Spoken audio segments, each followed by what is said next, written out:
Friends, ఎలా ఉన్నారు? Welcome back to my channel. Please like, share and subscribe. హిందువులు పూజించే దేవుళ్లలో హనుమంతుడు ఒకరు.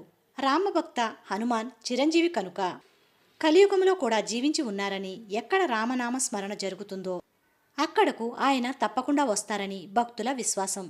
కోరి కొలిస్తే కోర్కెలు తీర్చే దైవంగా హనుమ శక్తివంతుడుగా మనకు తెలుసు. అందుకే మన దేశంలో పట్టణాలు, పల్లెలు అనే తేడా లేకుండా ఎక్కడో అక్కడ ఒక హనుమంతుని ఆలయమో లేక విగ్రహమో ఉంటుంది. ఆంజనేయ స్వామి గురించి ప్రత్యేకంగా చెప్పాల్సిన పని లేదు. కానీ ఇక్కడ హనుమాన్ ఆలయంలోని అద్భుత మూలికలు విరిగిన ఎముకలను తక్షణమే సరిచేస్తాయని ప్రసిద్ధి చెందింది. అయితే ఆ ఆలయం ఎక్కడ ఉంది, అక్కడి ప్రత్యేకతలు ఏమిటి అనే విషయం ఈ వీడియోలో తెలుసుకుందాం. మధ్యప్రదేశ్లోని మహాస్ గ్రామంలోని హనుమంతుని ఆలయానికి ఒక ప్రత్యేకత ఉంది. ఈ ఆలయ సంరక్షకుడు తయారు చేసిన మూలికను స్వీకరించడానికి దేశం నలుమూలల నుండి ప్రజలు వస్తారు. ఈ హనుమంతుని సంకటయోచన్ అని పిలుస్తారు.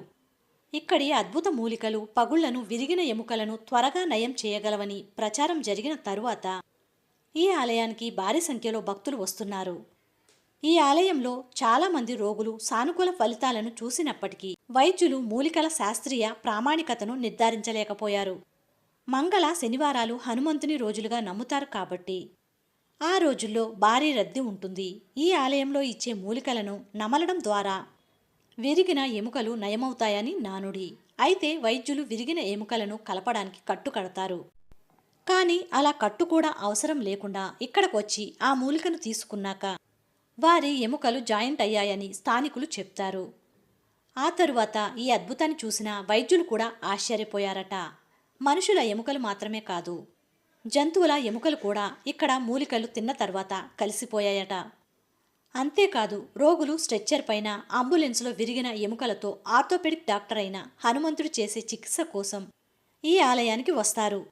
ఇక్కడికి వచ్చిన బాధితులందరూ స్వస్థత పొంది తిరిగి వెళ్లారని అక్కడి స్థానికులు చెప్తారు.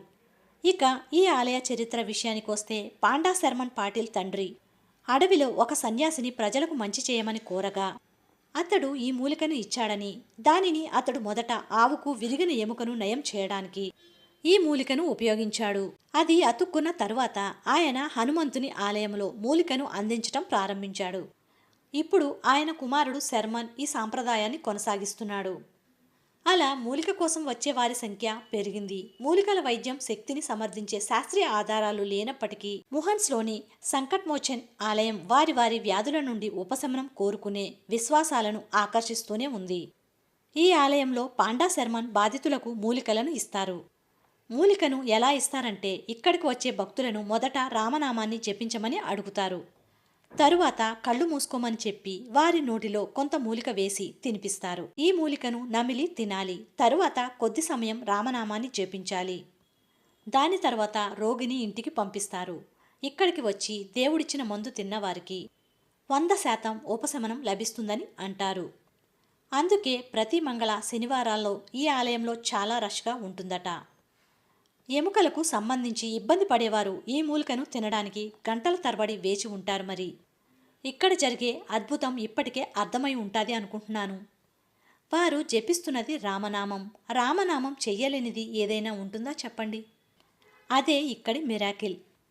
నెక్స్ట్ వీడియోతో మళ్ళీ కలుద్దాం. Until the take care. Bye bye. Thank you for watching. Please like, share and subscribe.